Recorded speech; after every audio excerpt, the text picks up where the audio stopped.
Past perfect tense లో helping verb వచ్చేసి అన్నిటికి కూడా హ్యాడ్ వస్తుంది.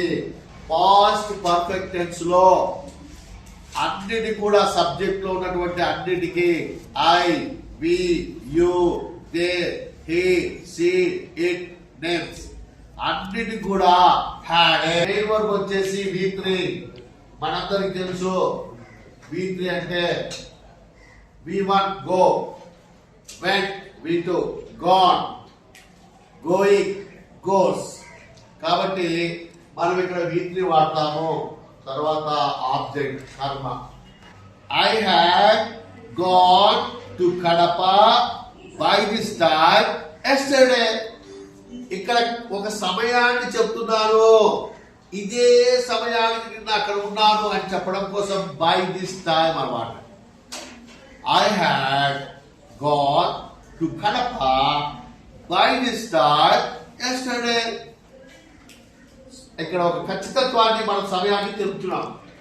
ఇప్పుడు మామూలుగానే ఇంకా మిగతాది సింపుల్ గా తీసుకుంటే I had gone to Kadapa, నేను నిన్న కడపకు పోయి ఉన్నాను.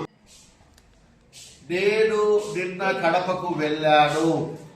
I had gone to Kadapa yesterday. నిన్న కడపకు వెళ్ళాను. You had gone to Kadapa yesterday.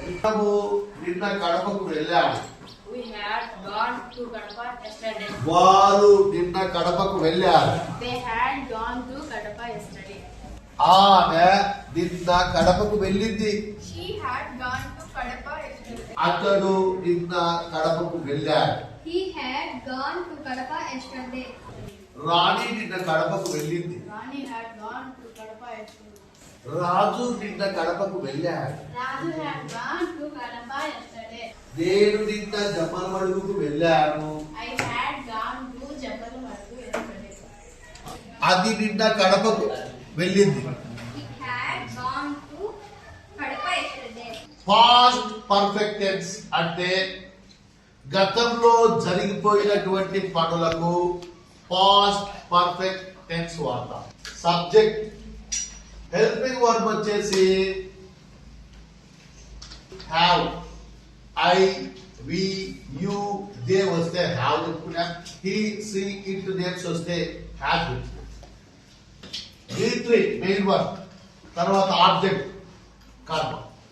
Past perfect tense లో కేవలము హ్యాడ్ వస్తుంది. హ్యావ్ గాని హ్యాడ్ గాని వాడతాం. ఇక్కడ మాత్రం వారింటికి బదులు హ్యాడ్ వాడతాం. తర్వాత V3, తర్వాత ఆబ్జెక్ట్.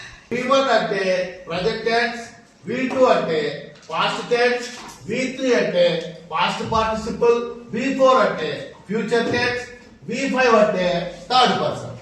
V1 కు ఇంగు చేస్తే V4 అయింది ఫ్యూచర్ టెన్స్. V1 కు S గాని ES గాని చేస్తే V5 అయింది, అది థర్డ్ పర్సన్ అయింది. మనకి దీనితో పడలే. ఎక్కడ వచ్చినా V1 వచ్చిందని V3 గా మార్చుకోవాలి. వేరే ఏమి ఇచ్చినా కూడా పాస్ట్ పర్ఫెక్ట్ టెన్స్ అంటే ఎవరు రావాలి మనకు? V3 అంటే ఏంటి? ఒకసారి ఈ సూత్రాన్ని చూడండి. ఇక్కడ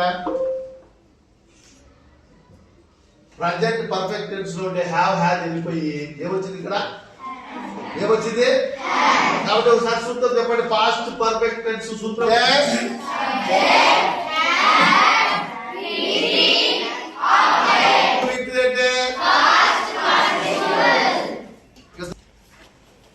నేను రాయచోటికి వెళ్ళాను. I had gone to Rayachoti yesterday. నేను నిన్న రాయచోటికి పోయాను. నిన్న పోయినా కదా నేను రాయచోటికి ఇదే సమయంలో. ఒకవేళ ఇదే సమయం అంటే బై దిస్ టైం అది చెప్పలే. లేదు నేను ఇదే సమయంలో అంటే బై దిస్ టైం అని పెట్టు చాలు. I had gone to Rayachoti by this time yesterday. ఈ సమయంలో కరెక్ట్ గా అక్కడ ఉండే రాయచోటి. కాబట్టి మీకు ఐదు చేసినప్పుడు ఏం చెప్పడం లేదు. నేను రాయచోటికి వెళ్ళాను. నేను రాయచోటికి వెళ్ళాను. I had gone to Rayachoti yesterday. ఇక్కడ సబ్జెక్ట్ మాత్రమే మారుతుంది. మనము నిన్న రాయచోటికి వెళ్ళాము. We had gone to Raichoti yesterday. వారు నిన్న రాయచోటికి వెళ్ళారు.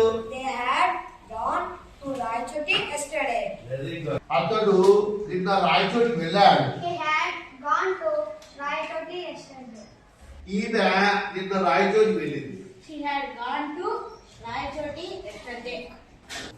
విజయ్ ఇది నిన్న రాయచోటికి వెళ్ళింది. It had gone to Raichoti yesterday. రాజు నిన్న రాయచోటికి వెళ్ళాడు. Raju had